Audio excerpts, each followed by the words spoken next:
Hi, and welcome to Alpha Beta Currency ETFs, the latest in a series of webinars here at IndexUniverse.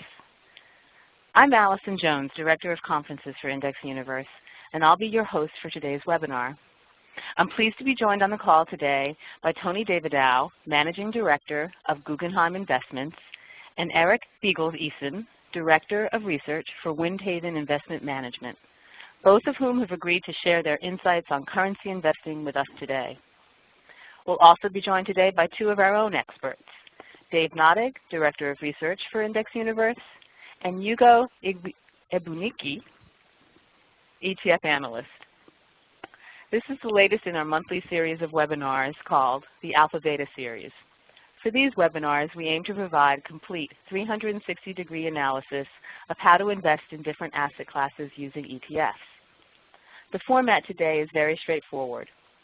Although it stands the Alpha Beta label on its head, Dave and Hugo will kick things off with a 20 to 30-minute presentation on currency investing and currency ETFs, including the special risks and opportunities that exist among different types of currency ETFs. They're covering the beta portion of the webinar. Following their presentation, Dave and Hugo will bring in Eric for a structured Q&A to investigate how he uses currencies and currency ETFs in his investment management process. Finally, we'll bring in Tony and open things up for a broad, wide-ranging Q&A on currency strategies and currency ETFs. As a participant in this webinar, you can enter questions at any time for any of the panelists using the Q&A tool on the lower right-hand side of your webinar screen. Please don't wait until the end to ask for questions. Submit them as they occur to you. We'll collate those questions submitted throughout the webinar and answer as many as we can at the end. Finally, a recording of the webinar as well as a download of the slides will be available for all attendees a day or two after the conclusion of this webinar. At that time also, information regarding self-submission for CFP credits will be sent. And with that, I'll turn it over to Hugo. Hugo? Currency is a... Hello? Go ahead, Hugo. Okay.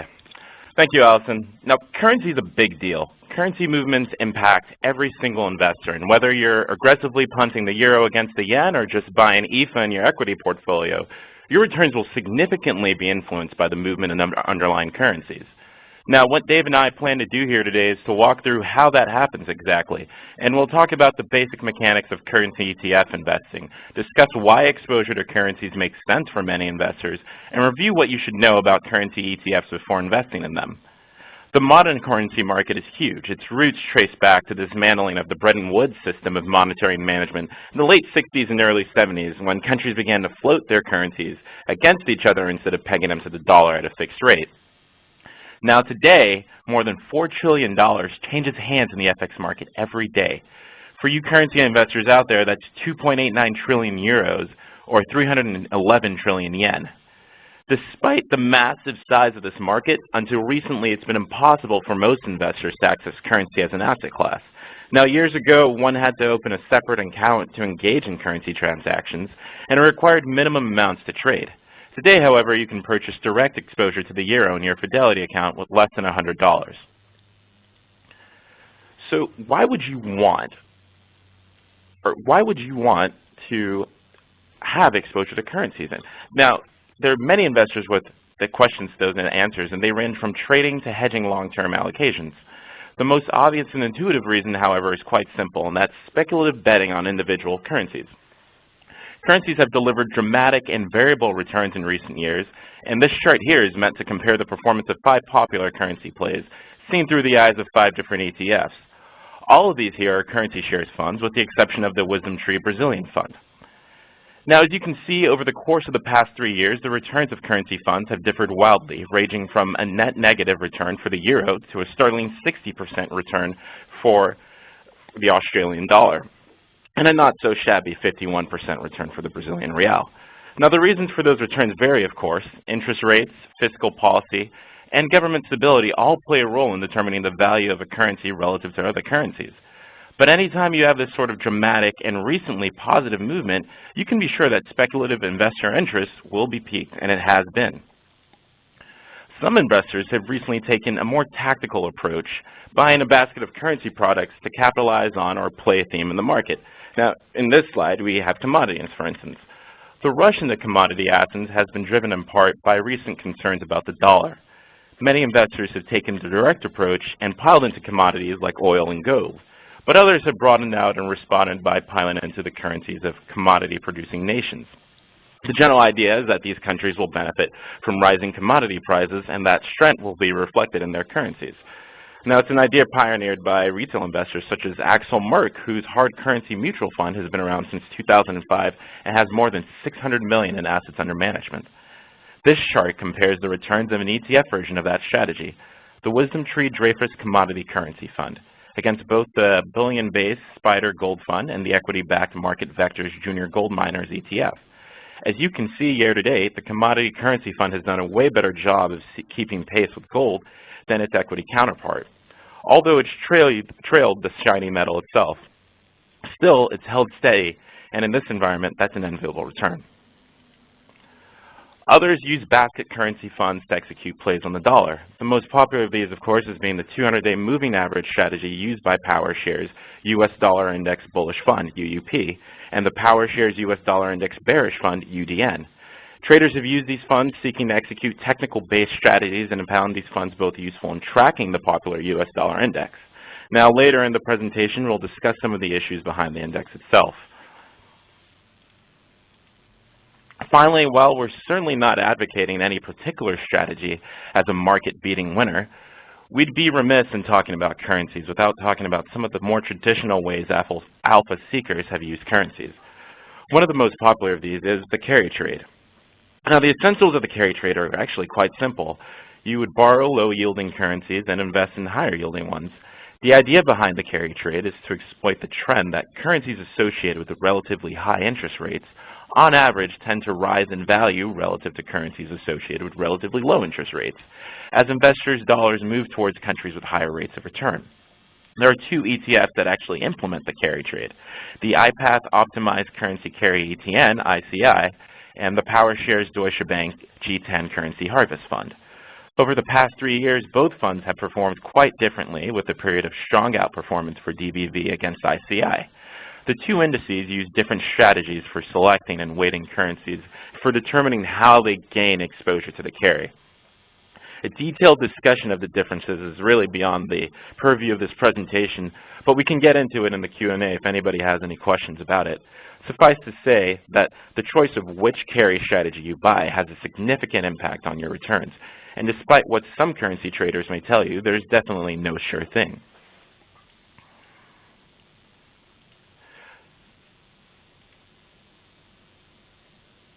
Now, all that is interesting, but this is perhaps the most important slide here. While many investors don't directly invest in currencies, anyone who has exposure to the international equities in their portfolio is significantly exposed to currency movements. This is perhaps one of the less well understood factors in currency investing today. Now consider Brazil. Since 2009, the local Brazilian stock market has been on a tear. As measured by the MSCI Brazil Local Index, the market is trading up 61.38%. That's the blue line in this chart. For U.S.-based investors, however, things have been even sweeter. The MSCI Brazil Index, measured from a U.S. investor's perspective, is up 114.62% over the same time frame. The difference in returns, nearly 53% over the past 3 years, is due entirely to the appreciation of the Brazilian real. Now, importantly, although the real's appreciation in this case worked in favor of investors, it could easily work against investors if the real were to depreciate. The takeaway here is that we're all exposed to currencies by nature of our day-to-day investments. The key is not only to understand our current exposure, but to seek ways to diversify and control our exposure. That ultimately is the goal in investing in currencies. Thanks, Hugo. I'll take it from here for a few minutes. Before we get into currency ETFs, which is going to be a big chunk of this presentation, let's first think about some of the basics of investing in currencies. And to me, there are two critical things that investors need to know about currency investing, and they're, of course, the two sources of return, for any currency investment. Now, the first one's pretty obvious, the spot rate, right? That's what you're reading in the headlines. That's the quote that you're getting off your Bloomberg terminal. But it's important to understand that every bet on a currency is actually a bet against another one. You can't go, for instance, long the euro in a pure sense. You can only go long the euro versus something else. For most of us, that's going to be against the dollar. If you buy euros and sell the dollar and the euro appreciates against the dollar, your investment goes up. The dollar appreciates against the euro, your investment goes down. So a currency position always has to be interpreted in two ways. It's both a long position appreciating or depreciating, and by the short position also moving. The second component of returns is a little bit less obvious and a little less publicized, but it's equally as critical, and that's the local interest rate of that foreign currency. You know, going back to the euro as the example, imagine that you've sold all your dollars to buy euros.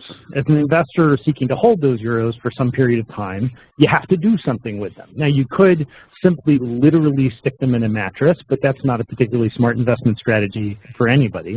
More likely, you're going to deposit them in a bank account, and hopefully that bank account is going to pay you some level of interest. And as a currency investor, it's important to recognize that that's your interest. You deserve that interest payment. Importantly, that interest rate is determined not by anything going on here in the U.S., because we all know that U.S. interest rates are effectively zero, but by the overnight rates in the home market of the currency that you're investing in. So right now, for instance, rates are anything from zero or anything but zero in emerging markets. Brazil, as Hugo pointed out, has been on a tear, and it's also paying 11% in annual interest on deposits. India rates at 8%. China's paying 6.5%, and if you look down this list, it's pretty much better to be anywhere but in, say, Japan, the British pound, or the US dollar, which is effectively paying 0. So this can be a significant portion of your returns. Now, those yields can be exciting, but it's also important not to confuse currency exposure with that search for yield. And all too often, I hear stories of folks who've looked at the low interest rates here in the U.S. and sought a solution in international markets, international bonds, for instance. And that can be a great strategy, but it's important to remember that you are always exposed to that spot exchange rate. So this chart here looks at Australia.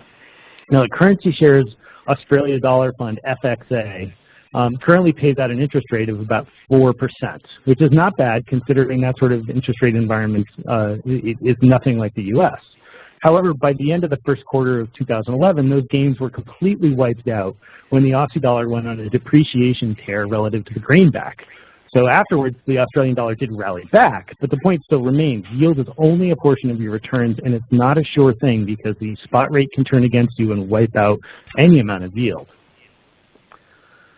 So investors who are actually deciding they want to take this risk, they want to invest in a particular currency, really have 4 key ways of doing this, and I'll hit them all briefly before we really focus on ETFs. The classic means is actually the most complicated, and that's going for derivatives. Whether that's futures contracts, swap agreements, non-deliverable forwards, they have a bunch of advantages for people who are tactical traders. Chief among them, they're leveraged. For all the dramatic movements that we saw in some of those charts and things like Brazil, for the most part, the currency movements, say, between the U.S. and the euro or the U.S. and the yen, aren't nearly as volatile as stocks, and consequently, it's very hard to make a lot of money if you're, for instance, a tactical hedge fund manager. So having the ability to lever these kinds of investments makes sense. Leverage, of course, is a double-edged sword, especially for smaller retail investors. The size of most currency contracts is also huge, often $100,000 or more for an individual contract. And leverage means that you can have margin calls quite, all the time, and that can be quite problematic in times of market stress. So a more popular alternative has been what we would call physical or actual in-specie ownership of a currency through a foreign exchange brokerage account. These accounts allow investors to trade currency by simply literally trading the physical currency inside their brokerage account. Unfortunately, you're having to deal with the fact that you're not really trading at the spot rate you're seeing on your screen, but at a negotiated rate that broker-dealer has been willing to trade with you. They also often have quite high minimum trade amounts, and they put other barriers in front of investors. Over the past few years, there have also been specialized bank accounts that allow investors to just literally deposit money as a simple means of getting exposure into in a foreign currency. Some of these are quite interesting. For instance, the Bank of China has now opened accounts to U.S. investors, allowing U.S. citizens to hold their renminbi in a local bank in China. You're not actually allowed to withdraw the physical renminbi, so you still have to take the U.S. dollars out, but it does give you a way of accessing some of the more tricky currencies. And last, what we're going to really focus on here is ETFs. Since the first currency fund launched in 2005, investors have taken to the fact that currency exposure can really be bought and sold as easily as a single stock. It's a classic case of ETFs democratizing an asset class.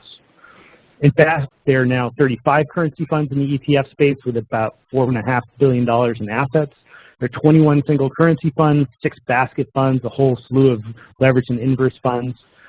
Really, they're giving you all different exposure to the same 13 core currencies, ranging from the Chinese renminbi to the Swedish krona. And we've seen large flows in and out of these products as people make these sort of speculative and tactical bets. In October, for instance, we saw $400 million in new funds flow directly into the currency shares Japanese yen trust as investors sought safe haven during the European crisis. On the other hand, the Canadian dollar has taken a hit. Last month, we saw $185 million flow out of Canadian dollar ETFs. As of now, the largest currency fund is UUP, which is the Power Shares U.S. Dollar Index Bullish Fund, which has over almost $1.5 billion in assets. As an interesting side note, we actually categorize UUP as an inverse fund, despite the fact that people think they're going along the dollar. But like we said before, in all currency products, it has to be considered a paired trade.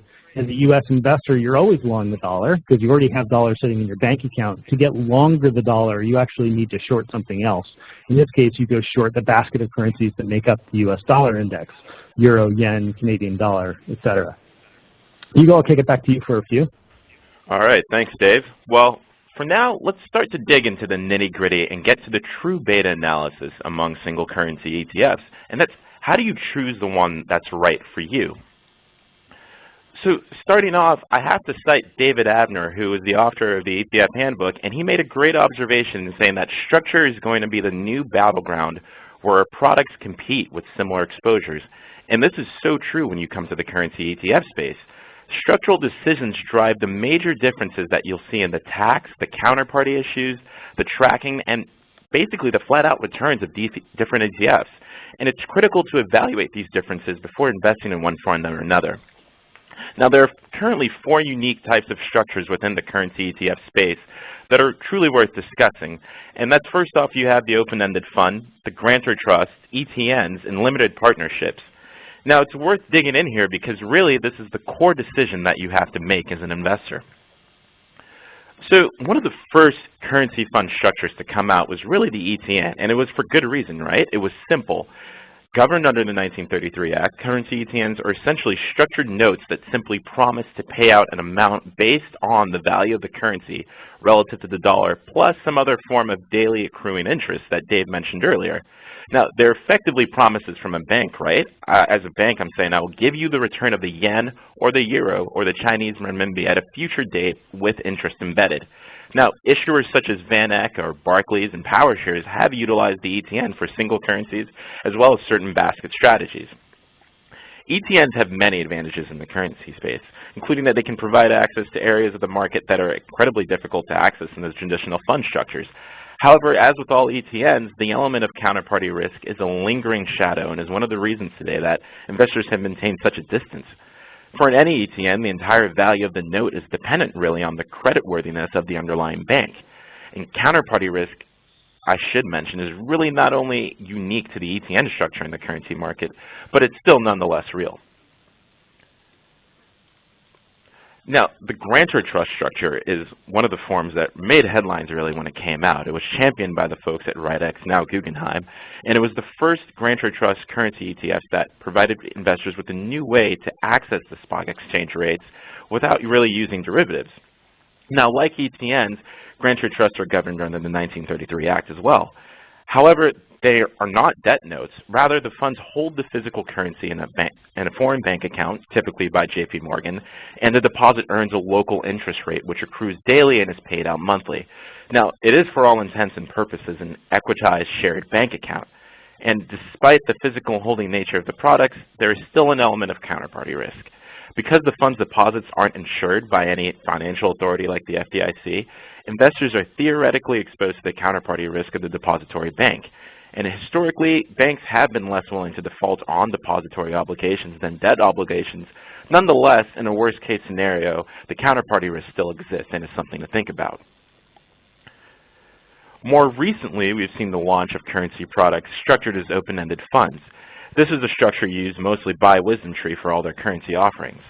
The currency-focused open-end funds that exist today gain their exposure by engaging in non-deliverable forward agreements backed by collateral that's typically invested in T-bills, short-term money market securities, and repo agreements.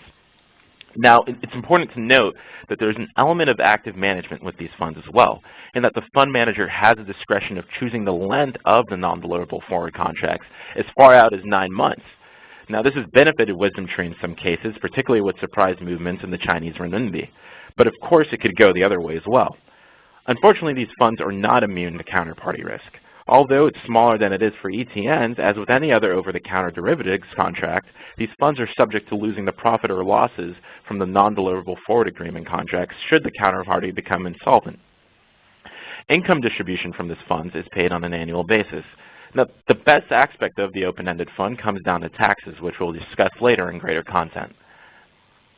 Now, the fourth structure is really the last structure used by currency products, in that it's used mostly for leverage funds and some of the strategies, and that's the limited partnership. Now, limited partnerships have been fairly wild discretion in what they can hold, and they invest in futures, swaps, options, or forward agreements. To the extent that these funds use exchange-traded contracts, the level of counterparty risk is mitigated. However, as these funds dip into swaps, forwards, counterparty risk can crop back up again. As with open-ended funds, these funds also benefit from efficient tax treatment, and we'll go into that in the next slide. Now, in 2008, the IRS stepped in and made a ruling regarding currency ETNs, and that ruling held that currency ETNs should be treated as debt notes, and hence they were subject to ordinary income tax rates. Now, from that point on, really, the ETN lost its tax advantage over the other structures and really gave us the current tax landscape that we see today among currency ETF products.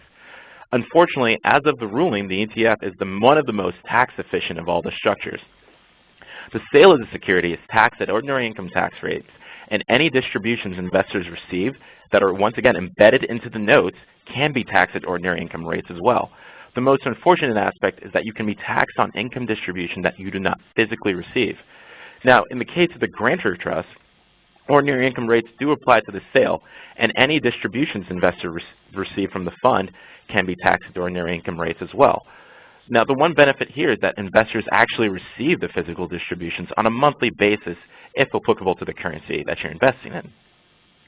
The open-ended fund structure becomes a huge benefit with regards to taxes. The sale of the shares in the fund are taxed like any other equity or stock. Long-term rates are up to 15% and short-term rates of up to 35%. Now, when it comes to distributions, the open-ended fund also comes out ahead by nature of its underlying holdings. Any gains that arise from the short-term securities backing the NDF contracts are taxed at ordinary income rates up to 35%. Meanwhile, gains arising directly from the NDF contracts are given 60-40 treatment. That is, 60% of the gains are taxed at long-term rates and 40% of the gains are taxed at short-term rates. This allows for gains coming from the NDF contracts to be taxed at a maximum blended rate of 23%. The one thing that the three main structures share is that tax reporting is through the 1099 form, and that might be important to some investors. Though not considered to be one of the three main currency structures that you see typically in the single currency fund ETFs, the limited partnership is still one of the more tax-efficient structures in the currency space.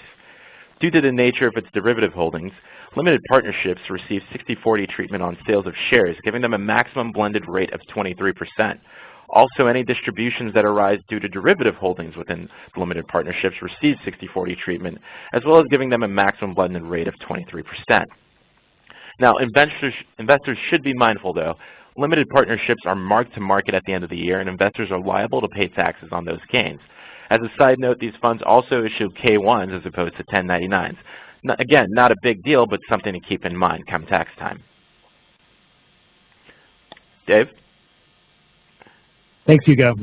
So now that we've completely scrambled everybody's brains going through some of the tax structures, let's look at the real-world performance of how these things behave and investigate whether or not these structural differences really matter when you're looking at the pre-tax returns. Now, the Japanese yen is one of the few currencies that's actually being targeted by the three major currency structures at the same time. There's a Grantor Trust from currency shares here in red, there's an ETN from BarCap in blue, and an open-ended fund in green. So far this year, the WisdomTree Yen Fund seems to be beating its competitors, benefiting most likely from recent movements in the forwards markets. Essentially, they made small active bets that panned out within their portfolio management guidelines.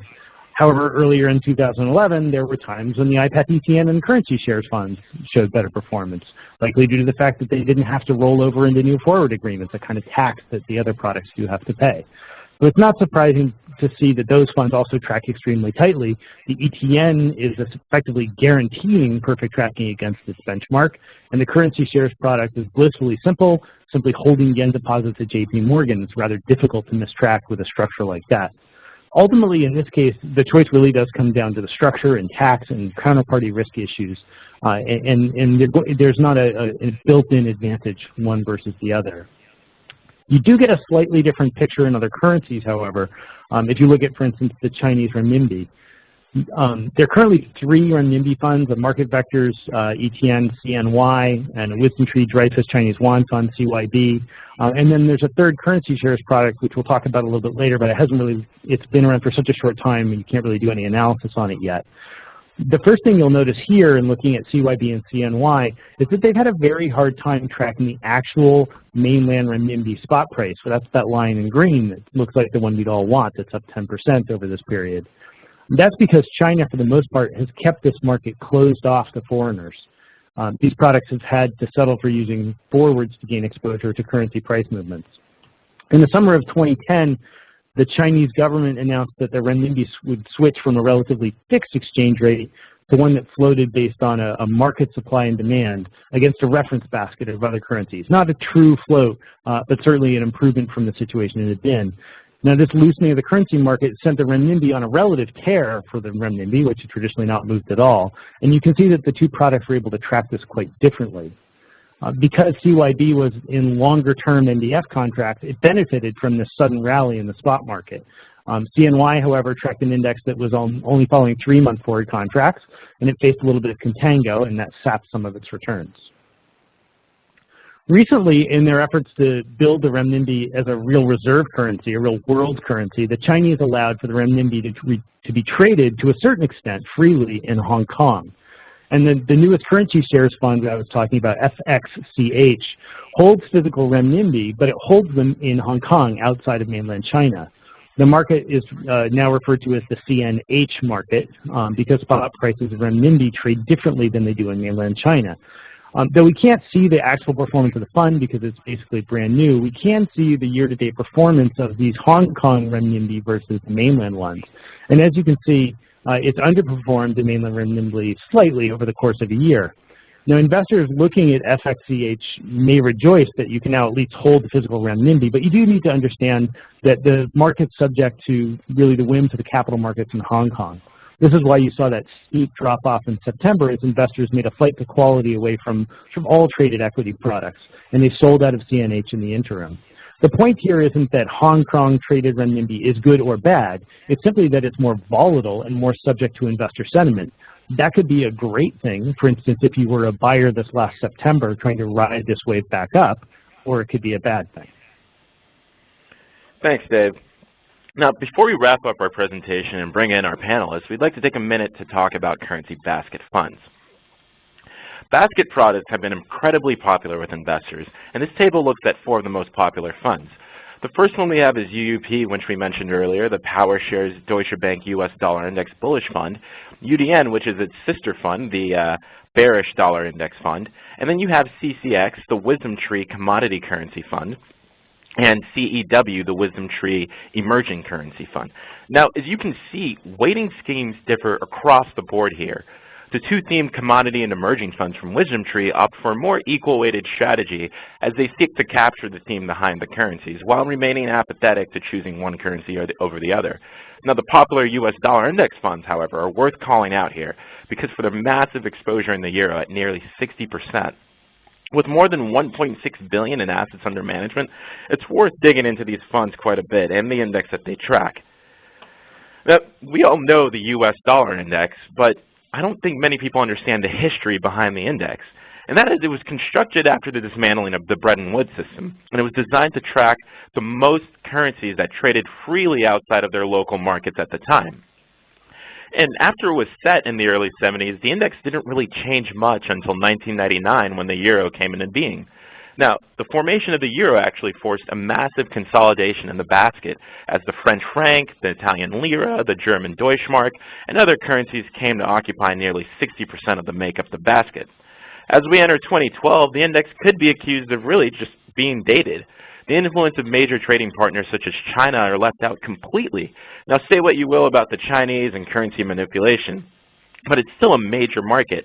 And to be quite fair, all currency is in some way managed by its central bank. Even our 12th largest trading partner, Mexico, is left out of the index, as are emerging economies like Brazil. The USDX is a useful construction, but it doesn't currently offer a fair and complete representation of the currency world. In today's evolving currency markets, investors may want a better means of seeking diversification away from the dollar. One concept that we find interesting here at IU is the idea of a trade-weighted index. Trade weight data is perhaps the most natural diversification measure for basket currency investors.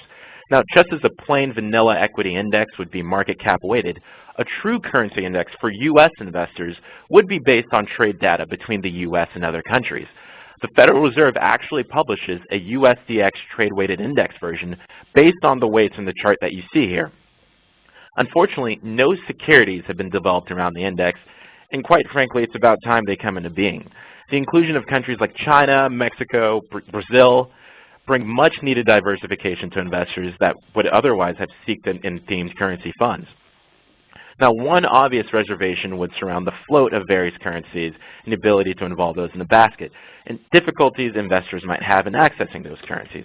But given the recent launch of funds like FXCH and CYB, there are ways for investors to find exposure to even the troublesome currencies. Will we see a trade-weighted index in the future? Who knows, but it would be an interesting evolution for currency markets. To close out, I think it's important to note that for all of this talk about currency and currencies and ETFs, currency ETFs are still a minuscule part of the overall ETF market, less than 0.5%. If you don't make this chart big enough, you can't even see the pie slice.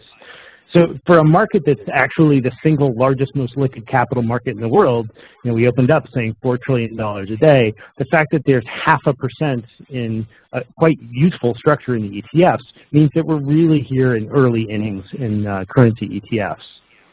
With that, let's go ahead and unmute Tony Dowdow and Eric. As a reminder, you can ask questions at any time using the Q&A window on your screen. We'll collate those, and we'll try to get to as many as we can in the next 25 minutes.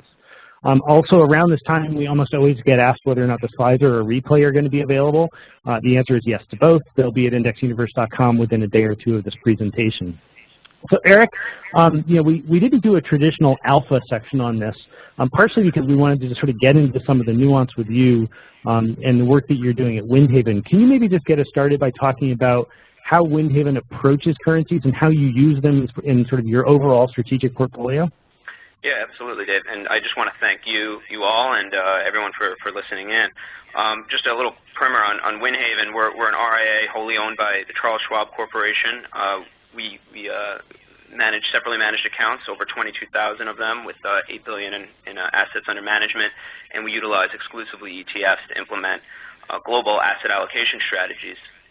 So along these three strategies, they're well diversified, and there's two pieces to each one of these strategies. What we would call a strategic set of minimum exposures to certain asset classes, or a core allocation, and then as well we have a tactical allocation.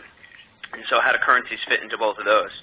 So to the strategic allocation, there are sort of four ways we might have an asset class get into that piece. First off, we have a broad-based global diversification, which is largely driven by the risk-return profile of that particular strategy. And when I talk about risk and return, we're looking at not just compound annualized growth rate and standard deviation as measured by Sharpe ratio, but also portfolio maximum drawdown, or the worst peak to trough decline that the portfolio and or the asset class might experience. And given that we can't be arrogant enough to suggest our model will be perfect every single time, you want to be globally diversified to weather this economic uncertainty.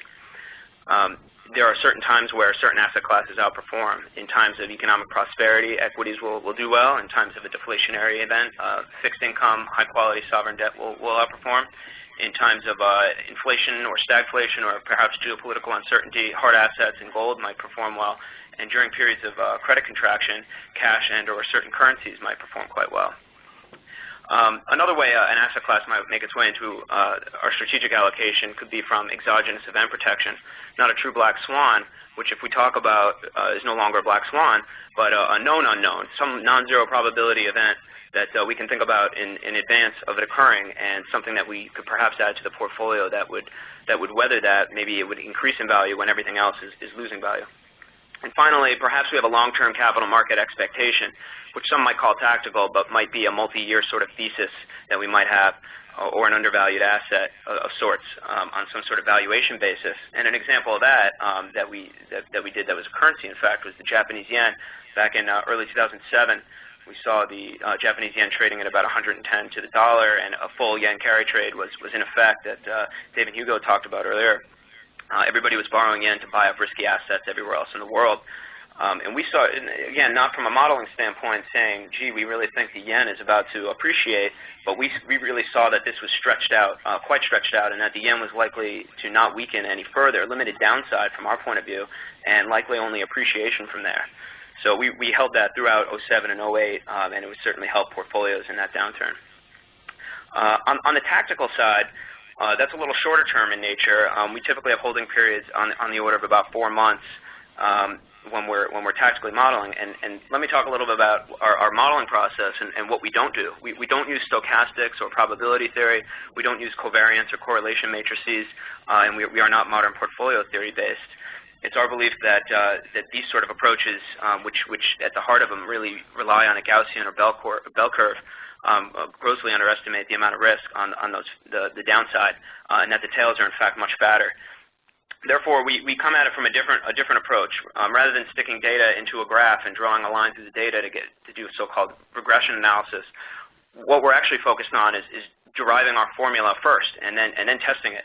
So we're really trying to identify true cause and effect relationships that are entirely deterministic, that transcend geography, transcend time, and try to identify these lags in between this major broad-based macro market data and their effects on key asset classes. Oftentimes, too, we find that these relationships are, in fact, not linear, as maybe the output of a regression analysis might indicate, but are, in fact, nonlinear. And there are a couple of types of nonlinearity, but just to give a flavor for something, it might be the case that you might say, all else being equal, when interest rates are declining, that could be a good thing for equities, but when they're rising, that's a bad thing. But perhaps there are times where interest rates rising, while still below some key threshold, is actually still a good thing for equities. It could indicate growth for that particular economy. But perhaps over and above a particular threshold, that the output of that particular variable changes as a negative indicator, something that you would never identify from doing a regression analysis. So from that context, when we're modeling out a particular country, we will model out a large, broad-based equity index for that country, the 10-year bond yield, the 3-month T-bill yield, and the individual currency. So it could be, from a tactical perspective, we're sort of agnostic as to what is ending up in our tactical wedge of each portfolio. It could be gold, it could be Japanese yen, it could be Chinese equities. We treat currency as an asset class from that perspective. So let me toss that back over to Tony then, because this is a question, we've already gotten this question in the Q&A from investors. It was one of my first questions for you, Tony, as well. Given this paired nature of currencies where, you're effectively always short one thing and long another, it's never in a vacuum, what's the expected return of a currency investor? I mean, is it really a zero-sum game? And if so, is it really an asset class at that point? Well, yeah, I guess I would also start out by thanking you, Dave, and Hugo. I think this is tremendously helpful. I do think that There certainly is a need for a lot more information. I think you've shared a lot of it here, and certainly we've done a fair amount of research, and as you mentioned, currency as an asset class, and Eric did as well. We've written on that, and we'd be happy to share it with everyone afterwards. Clearly, it's a provocative view. You can disagree with whether it's an asset class or not. We would say that it certainly exhibits different risk-return characteristics, as you've pointed out in some of the data that you've looked at here. There is a different return, certainly of the Aussie dollar relative to some of the other currencies that you had on previous slides. Certainly, it exhibits different risk-return characteristics and unique correlation characteristics over time. You do point out something which we often hear, though, and that is that currency is essentially pegged to something else, and I think that's important for investors to think about. It's the performance of the yen versus the dollar, the Aussie dollar versus the yen. So really the dependency that is most critical in thinking about this is the strengthening or the weakening of the dollar. And the impact of the dollar is a very important variable when you're thinking about getting exposure or choosing to not get exposure to underlying currencies. We would argue it warrants consideration as an asset class. For those who don't really buy that it's an asset class, I think it would be hard to argue it's not an attractive investment opportunity, which is something we're trying to promote here. And if I could, you mentioned the size of the market, and certainly I've been out talking to a lot of advisors out in the field, and I think there's an intrigue with the underlying exposure, but I think a lot of individuals have a very difficult time determining which strategies should they be long, which strategies should they be short. Clearly, Eric has articulated a very thoughtful process of looking at how they get exposure to the underlying, and they have the wherewithal and the expertise to make determinations of when they're long, when they're short, when they're in, when they're out of a currency.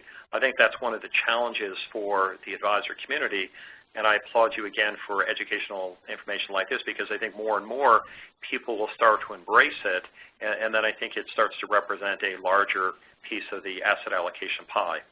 So a little bit of a long-winded answer, but we certainly do think of it as an asset class. We do think that it exhibits unique risk-return and correlation characteristics, and we'd argue it deserves consideration as a piece of an asset allocation strategy.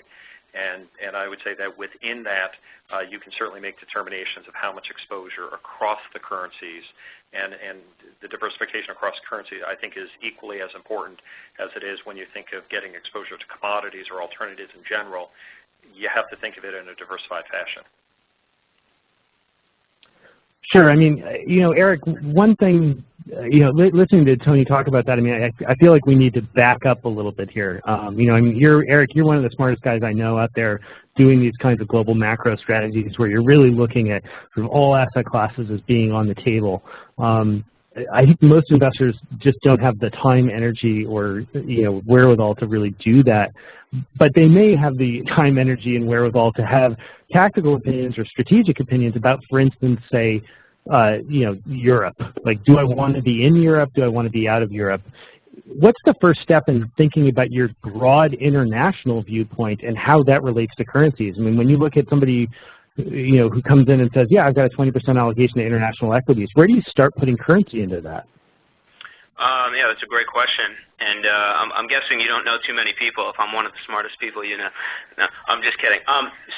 I think for us, again, it comes down to where's something fitting into your portfolio, and from a strategic standpoint for us, we might want a broad-based holding of international equity exposure, say, just for that period of economic uncertainty where equities there might be economic prosperity, and we want that sort of broad-based global diversification. From the standpoint of wanting specific currency exposures, again, if it's a long-term play, I think you're going to want to have a particular thesis. If it's an individual currency, or if it's a basket, perhaps it's protecting against a particular threat, or giving you exposure to a particular area of the world where you're not exactly sure what part of that area of the world is going to do well for you, but you know that in general it's a good area. And then tactically for us, we rank all these different asset classes top to bottom using month-end data going from 1972 to the present. We are modeling, when you look at an equity ranking and you look at our risk-adjusted projected returns for each one of these asset classes, you can break down all the components of it. It's not just like a ranking, and we just follow that, without throwing caution to the wind. We'll actually break that apart and say, well, what factor of this particular, this Brazilian equity index is driven by the equity component, is driven by yield, is driven by dividend, is driven by currency. So all of those things, all those pieces go into it. And so it's just a matter of understanding that. There could be times where perhaps the equity index is particularly attractive, but the currency model is actually indicating a negative return, and so that's why it's much lower down in the rankings, say, because that currency effect isn't there to help it out. So it's just important, at least from our perspective, and certainly from others, to really have a view on the currency when they are investing in a particular index internationally. And David, well, go ahead, Tony.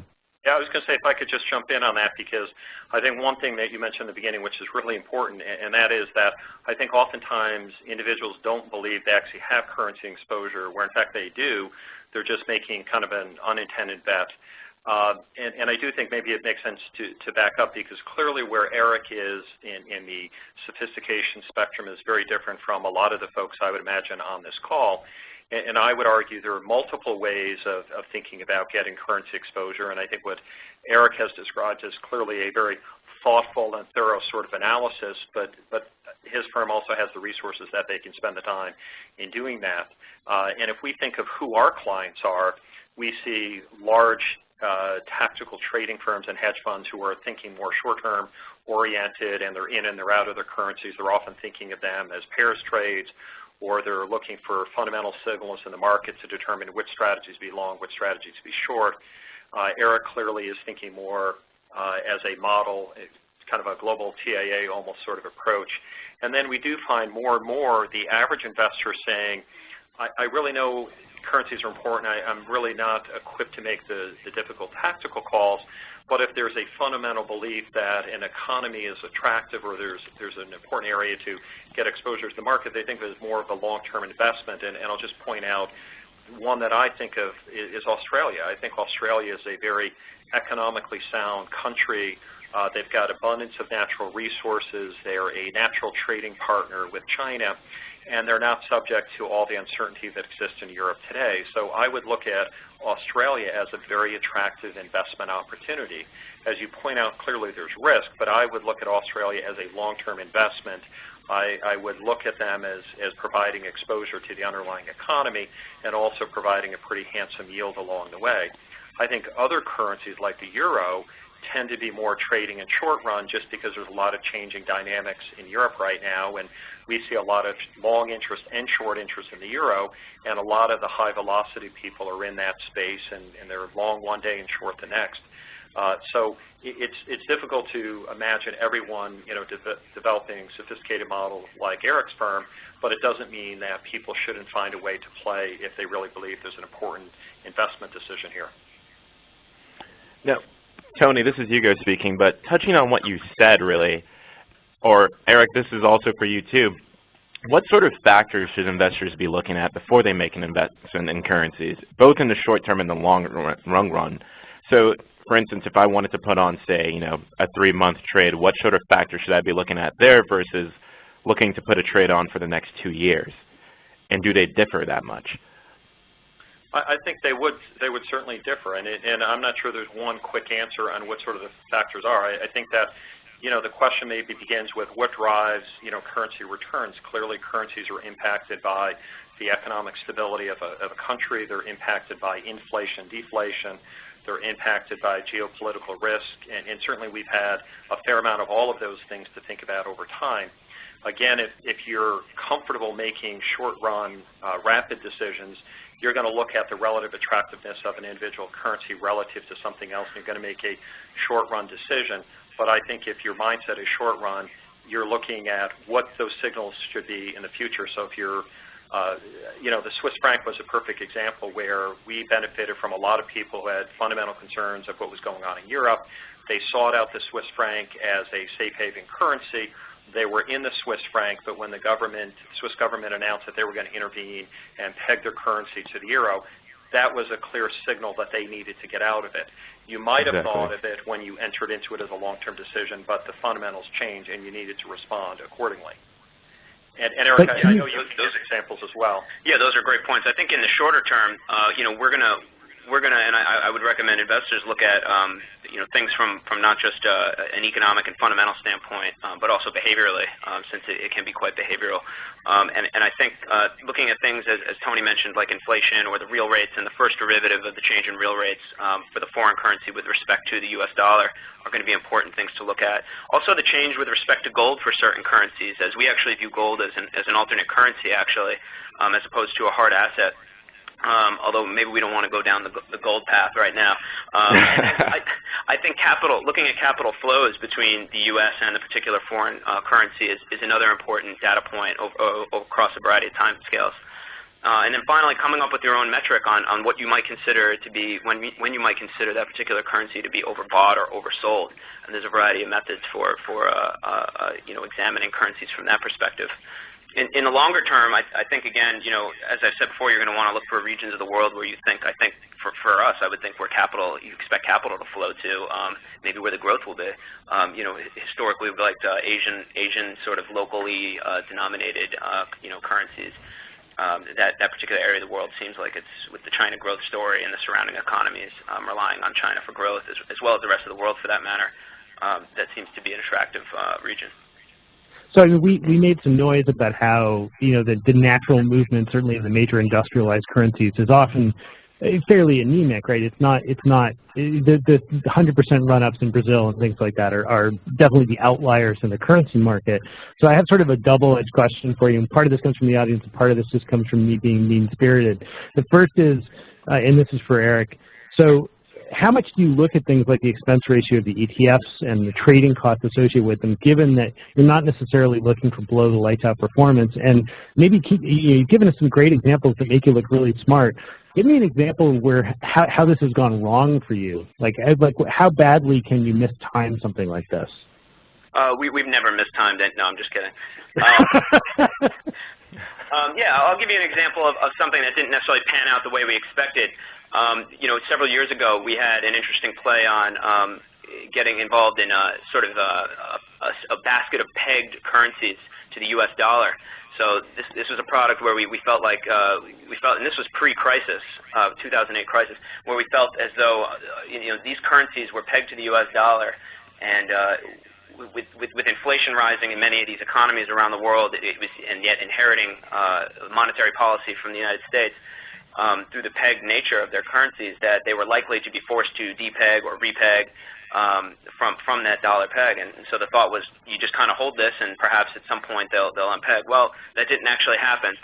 We didn't necessarily lose any money on the particular product, but it didn't exactly pan out either. I think we might have just been, of course, as the inflation concern sort of eased and deflation actually became the bigger concern, we unwinded that position.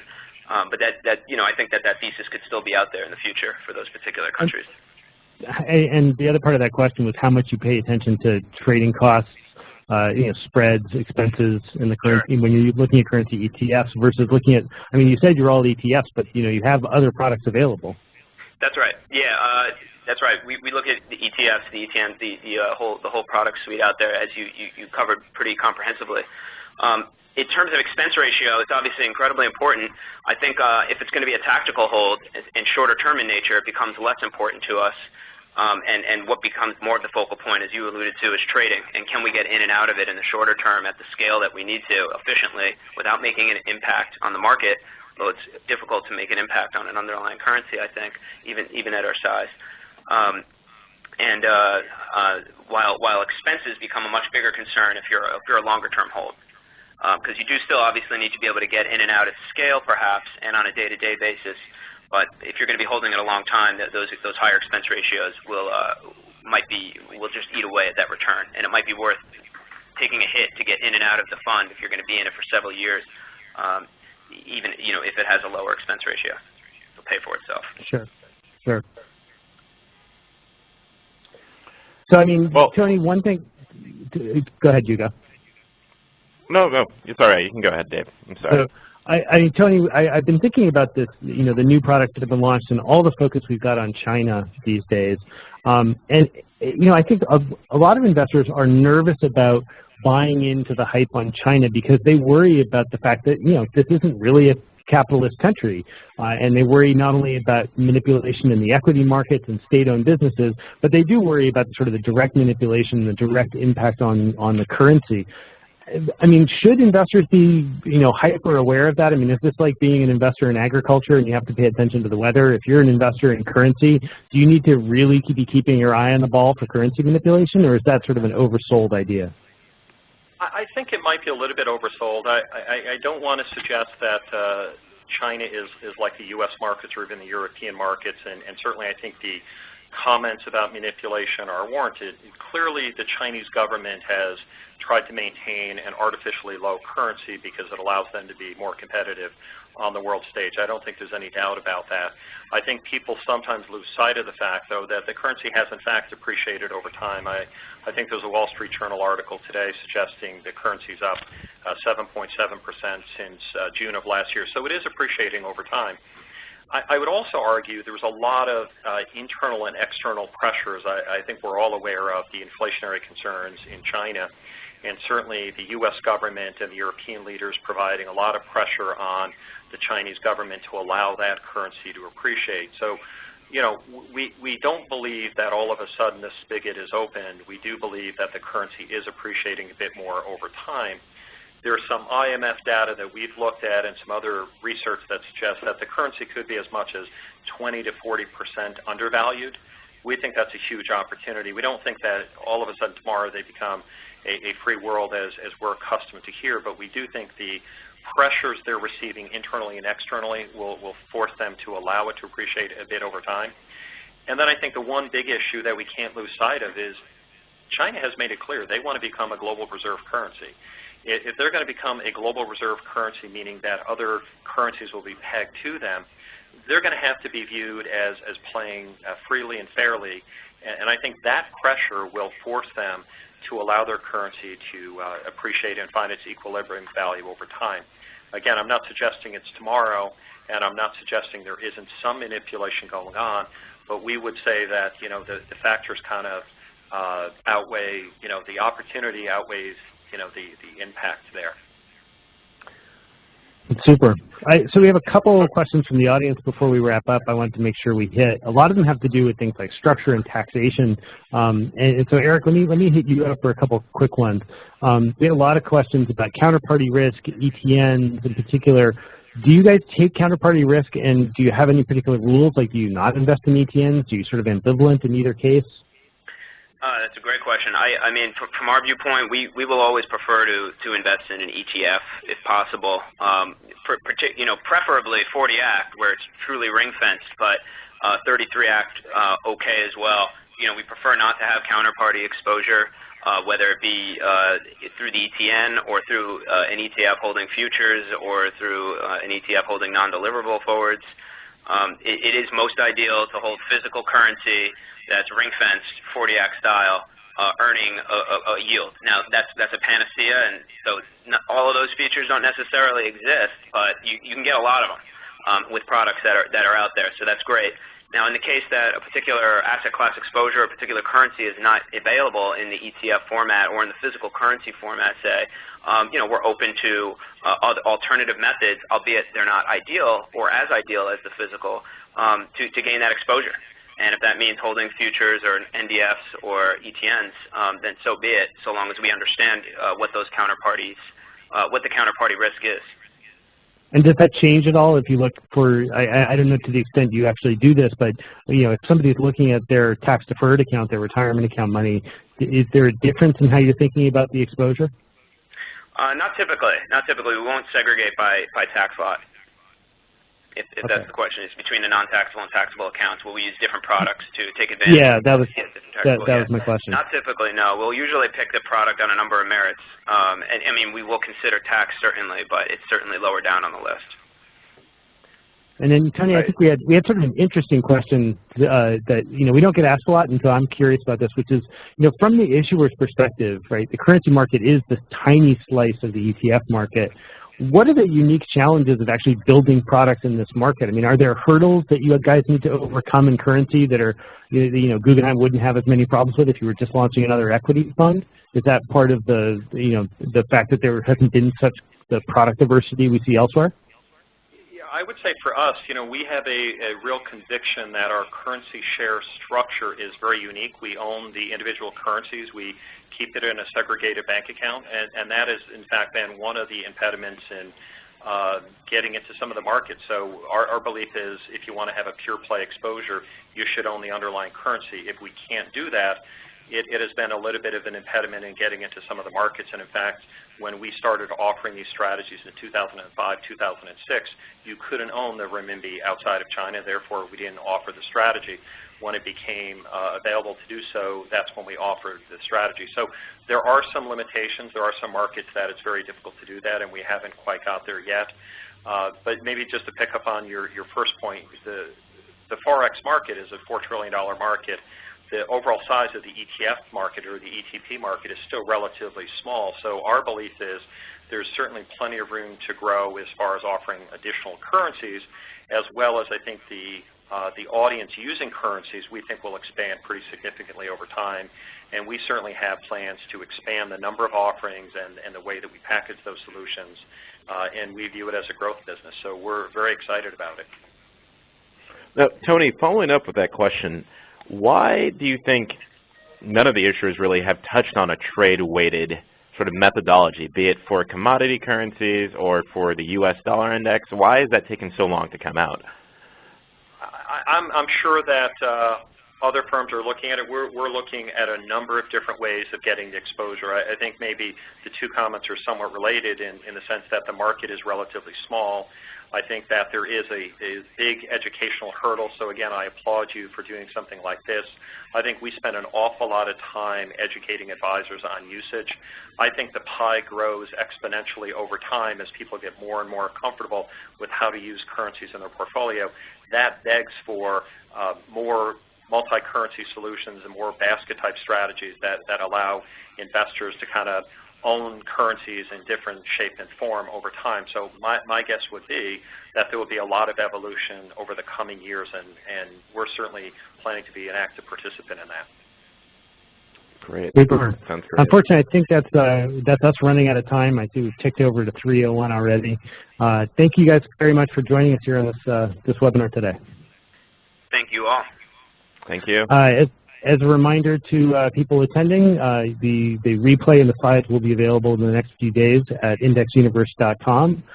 For more information, you can reach us at these web addresses. Information on CE credits will be emailed to folks who are participating live. We hope you'll join us again for another issue of our Alpha Beta webinar series. Thanks very much. Thank you all. All right.